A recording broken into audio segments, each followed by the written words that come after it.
38 साल के अनिल का दिल अपने कमरे में जाते समय 25 साल के युवा सा धड़क रहा था। आने वाले लम्हों की कल्पना ही उसकी सांसों को बेकाबू किए दे रही थी, शरीर में झुरझुरी सी पैदा कर रही थी। आज उसकी सुहागरात है। इस रात को उसने सपनों में इतनी बार जिया है कि इसके हकीकत में बदलने को लेकर उसे विश्वास ही नहीं हो रहा।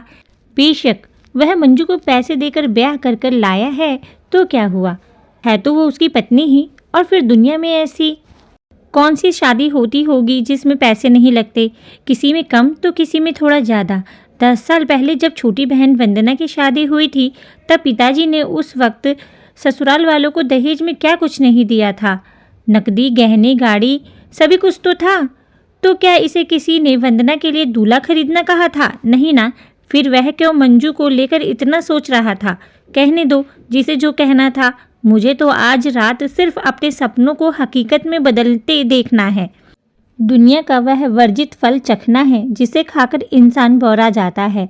मन में फूटते लड्डुओं का स्वाद लेते हुए अनिल ने सुहागरात के लिए सजाए हुए कमरे में प्रवेश किया। अब तक उसने जो फिल्मों और टीवी सीरियल्स में देखा था उसके ठीक विपरीत मंजू बड़े आराम से सुहाग सेज पर बैठी थी। उसके शरीर पर शादी के जोड़े की जगह पारदर्शी नाइटी देखकर अनिल को अटपटा सा लगा, क्योंकि उसका तो यह सोच सोचकर ही गला सूखे जा रहा था कि वह घूंघट उठाकर मंजू से बातों की शुरुआत कैसे करेगा। मगर यहाँ का माहौल देखकर तो लग रहा है जैसे कि मंजू तो उससे भी ज़्यादा उतावली हो रही है। अनिल सकुचाया सा बेड के एक कोने में बैठ गया। मंजू थोड़ी देर तो अनिल की पहल का इंतज़ार करती रही, फिर उसे झिझकते देखकर खुद ही उसके पास खिसक आई और उसके कंधे पर अपना सिर टिका दिया। यंत्रवत अनिल के हाथ मंजू के इर्द गिर्द लिपट गए। मंजू ने अपने आप को हल्का सा धक्का दिया और वो दोनों ही बेड पर लुढ़क गए। मंजू ने अनिल के ऊपर झुकते हुए उसके होंठ चूमने शुरू कर दिए तो अनिल बावला सा उठा। उसके बाद तो अनिल को कुछ भी होश ना रहा। प्रकृति ने जैसे उसे सब कुछ एक ही लम्हे में सिखा दिया। मंजू ने उसे चरम तक पहुंचाने में पूरा सहयोग दिया था। अनिल का ये पहला अनुभव ऐसा था जैसे गूंगे को गुड़ का स्वाद, जिसके स्वाद को सिर्फ महसूस किया जा सकता है, बयान नहीं। एक ही रात में अनिल तो जैसे जोरू का गुलाम ही हो गया था। आज मंजू ने उसे वह तोहफा दिया था जिसके सामने सारी बादशाहत फीकी थी। सुबह अनिल ने बेफिक्री से सोती हुई मंजू को नज़र भरकर देखा। सब कुछ सामान्य ही तो था उसमें, कद काठी, रंग रूप, चेहरा मोहरा सभी कुछ।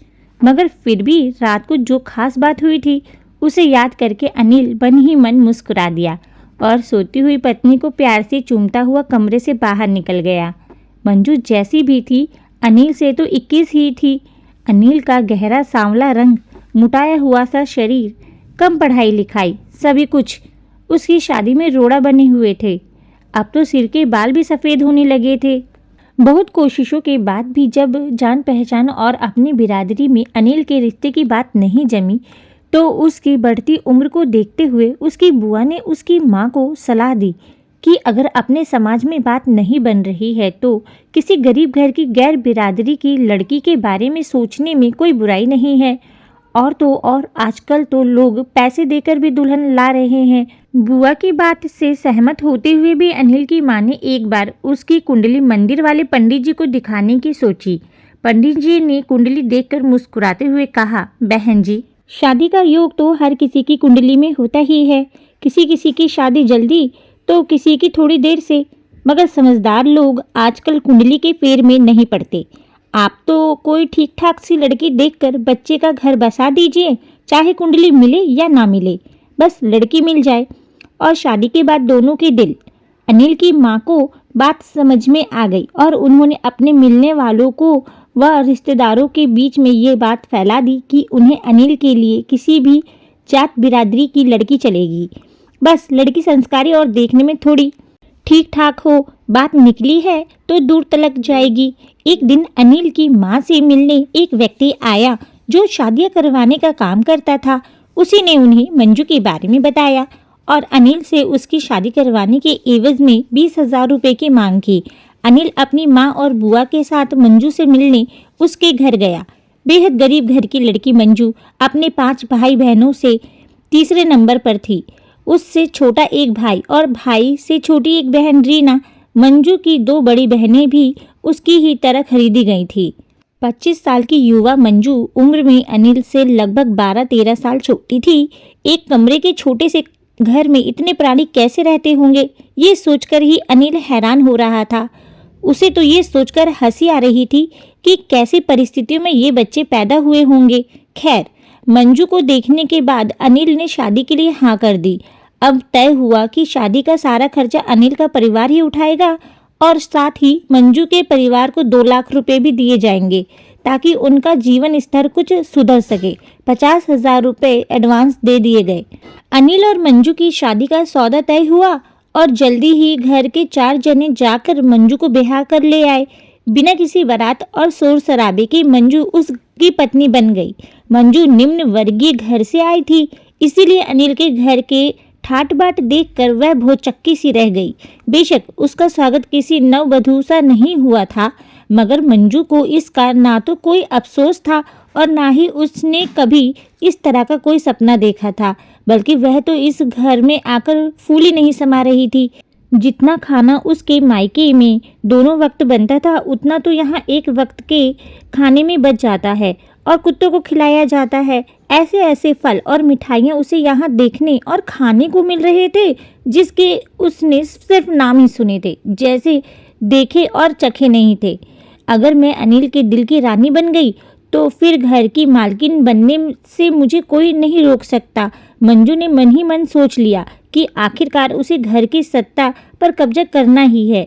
सुना था कि पुरुष के दिल का रास्ता उसके पेट से होकर जाता है। नहीं, पेट से होकर नहीं, बल्कि उसकी भूख की आनंददायी संतुष्टि से होकर जाता है। भूख चाहे पेट की हो, धन की हो या फिर शरीर की हो। यदि मैं अनिल की भूख को संतुष्ट रखूंगी तो वो निश्चित ही मेरे आगे पीछे घूमेगा और फिर तू मेरा राजा, मैं तेरी रानी, घर की महारानी। ये सोच सोचकर मंजू खुद ही अपने दिमाग को दाद देने लगी।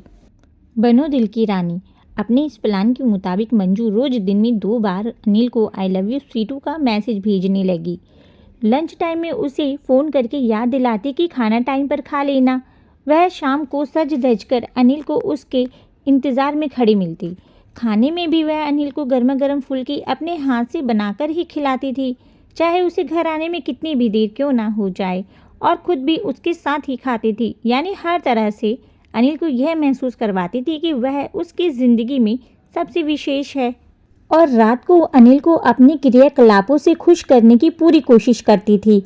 उसने कभी अनिल को मना नहीं किया, बल्कि वह तो उसे प्यार करने को प्रोत्साहित करती थी। उम्र में छोटी होने के कारण अनिल उसे बच्ची ही समझता था और उसके हर नादानी को नज़रअंदाज कर देता था। कहने को तो अनिल अपने माँ बाप का इकलौता बेटा था, मगर कम पढ़े लिखे होने और अति साधारण शक्ल सूरत के कारण अक्सर लोग उसे कोई खास तवज्जो नहीं दिया करते थे। वहीं उसकी शादी भी नहीं हो रही थी, सो अनिल हीन भावना का शिकार होने लगा था।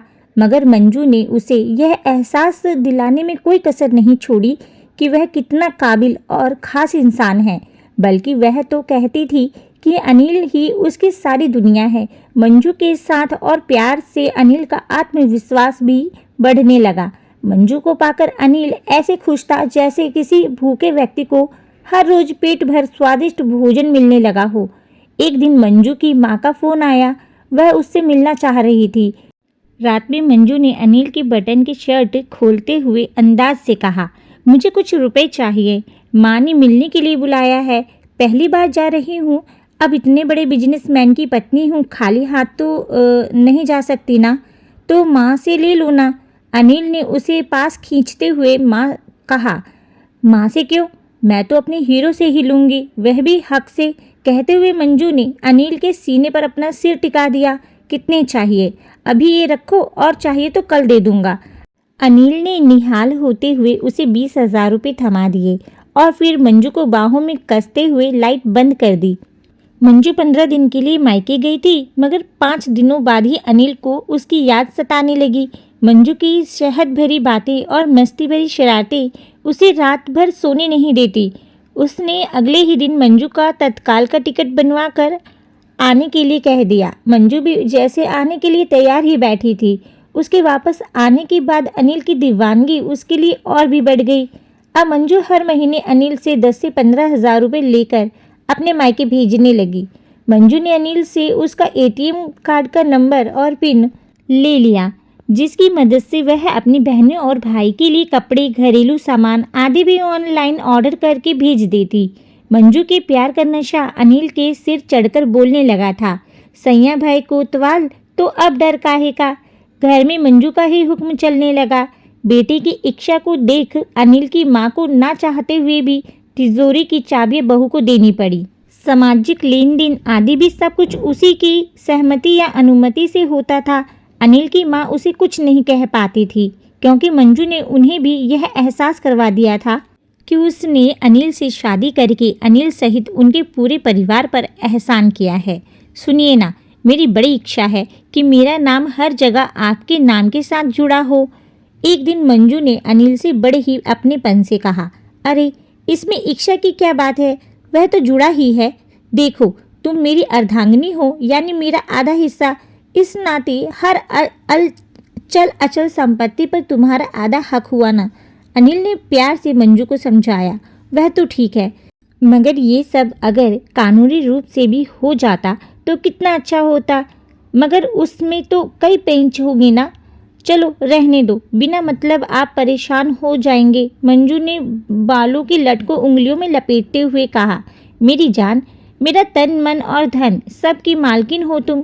अनिल ने उसे बाहों में भरते हुए कहा और फिर एक दिन वकील और सीए को बुलाकर अपने घर, दुकान, बैंक अकाउंट व अन्य चल अचल प्रॉपर्टी में मंजू को कानूनन अपना उत्तराधिकारी बना दिया।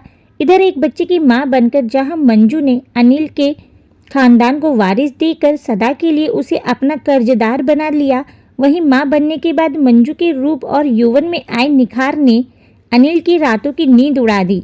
अनिल को अब अपनी ढलती उम्र का एहसास होने लगा था। वह यह महसूस करने लगा था कि अब उसमें पहले वाली ऊर्जा नहीं रही और वह मंजू की शारीरिक ज़रूरतें पहले की तरह पूरी नहीं कर पाता। अपनी इस गिल्ट को दूर करने के लिए वह मंजू की हर भौतिक ज़रूरत पूरी करने की कोशिश में लगा रहता। अनिल आंख बंद करके मंजू की हर बात मानने लगा था। मंजू बेशक अनिल की प्रॉपर्टी की मालकिन बन गई थी, मगर उसने अभी अपने दिल का मालिक सिर्फ और सिर्फ अनिल को ही बनाया था। वह ये बात कभी नहीं भूल सकती थी कि जब उसके आस पड़ोस के लोग उसे खरीदी हुई दुल्हन कहकर हिकारत से देखते थे, तब यही अनिल कैसे उसकी ढाल बनकर सामने खड़ा हो जाता था और उसे दुनिया की चुभती हुई निगाहों से बचाकर अपने दिल में छिपा लेता था। उसकी सास ने उसे कभी अपने खानदान की बहू जैसा सम्मान नहीं दिया था, मगर फिर भी अपनी स्थिति से आज वह खुश थी।